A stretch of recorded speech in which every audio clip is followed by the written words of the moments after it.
Hi Matt, could you introduce yourself? Sure, I'm Matthew Solie. I'm a producer on Disney Infinity. I work in Glendale, California, and yeah, Disney Infinity. You excited? Yeah. Yes. So we're here to talk about the toy box and learn a little bit about it. Could you tell us some things about it? Sure. So the toy box is the big mashup section of the game. That's where it's like everything you play in the play sets and unlock all comes together. That's where you can have Captain Jack Sparrow and Solie together at last, and Mr. Incredible running around, doing whatever you want. Inside the toy box, you can literally create your own worlds and your own games. It's up to the limit of your own imagination, which is amazing. Like, it's so much fun. It's the first time Disney has truly allowed all these characters to come together and let the player decide what they want to do. Just like when you were a kid, throwing your toys in the living room rug and mixing and matching and doing whatever you wanted. Okay, so I have a little question about it. Mm-hmm. We've learned about the toy box a little bit more a week ago, but we haven't seen the online capabilities. Is it possible to play it online and define our rules and play online with others? Yeah. So how it works is you can play 2-player split screen on the same television, or you can do up to 4 players online. So what's really fun about that in Toy Box, so say for instance, like you, me, camera guy, and then one other person, we wanted to make like a really killer racetrack. So you could start at the beginning of the track, I could start at the end. He could be putting like various like droppable objects or like power-ups in the middle, and then we could have the other guy going around programming it with the magic wand. Everything in real time. Yeah, because that's the best part. All 4 players can edit a toy box in real time.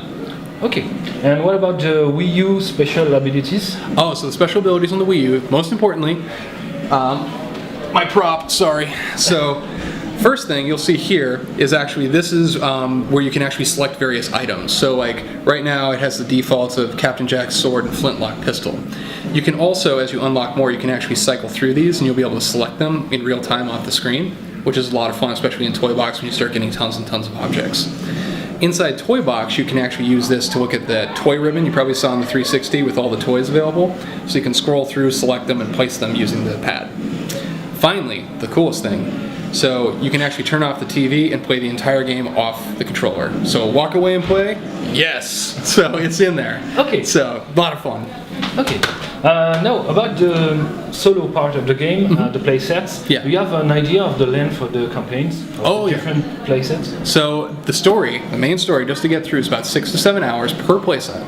So in the starter pack, you have Mr. Incredible, you have the Incredibles, Pirates, and Monsters University, and each one of those is 6 to 7 hours just for the story. Completionists were saying around 9 to 10 because there's all those little red capsules I think you've probably been seeing floating around in there, and those are like cool customizations that you'll unlock inside those playsets. So like in the Pirates playset, you'll be able to customize your crew and you'll be able to customize your own ship. So eventually you get to unlock your own ship.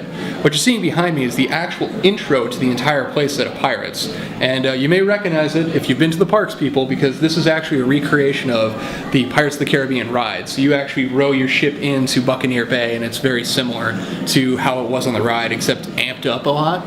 Because, we jokingly talked to the Imagineers at Disney, and we're like, hey, how would you do it if you had no limits? And they're like, oh, we'd blow everything up. You don't have to reset an explosion. So yeah, it's like we blow up the clock tower and bridges and just razzes the town because Davy Jones is trying to get at a map to find a hidden treasure known as Kraken's Bane. So, very cool stuff. And the customization you earn in the campaigns are available also in the toy box? Yes. So, like, as you unlock, like, this stuff, so, for instance, like, there are these little townspeople you've probably seen walking around, or big townspeople, and they all have, like, independent, like, customizations. So, inside the playsets, you can customize them however you want, and then when you get into Toy Box, you can just start dumping tons and tons of these guys in there, and they just wander around your playset, and it's a lot of fun. And we even have some that are themed after Disney, so we have a couple that are, like, from old stuff, like, you may remember Elliot the dragon from Pete's Dragon. He's actually like a little blockhead that wanders around that you can unlock. And you can actually unlock additional stuff inside the toy box as well as you progress. Okay. One last question. Could you tell me your vision of Disney Infinity in the future? Oh man, I'm an outrageous fan of pretty much everything Disney. And by the way, like, that's insane. Like, a lot of people are like, really, you're that big of a Disney fan? It's like, no, I really have been all my life. Like, I remember watching Tron and the Black Hole, classic Mickey stuff. And that's what's great about Disney Infinity. It's a platform for everything Disney.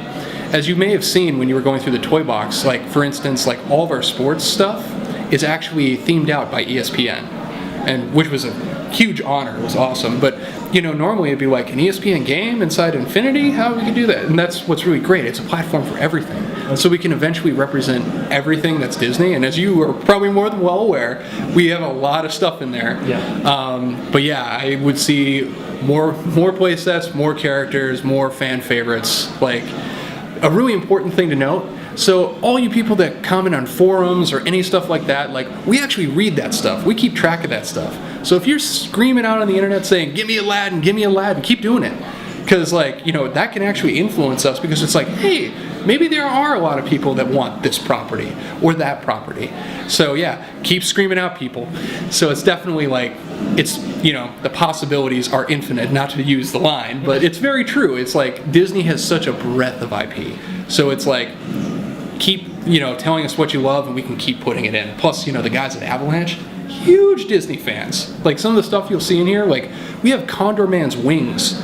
I don't even know if you remember Condor Man. It was like a 1980s live action film they did all about a comic book artist who becomes the Condor Man superhero he has, and we have those wings in there. And it's like we go deep in this game. So it's pretty crazy. Okay. Well, thank you, Matt. Hey, no problem. It was a pleasure.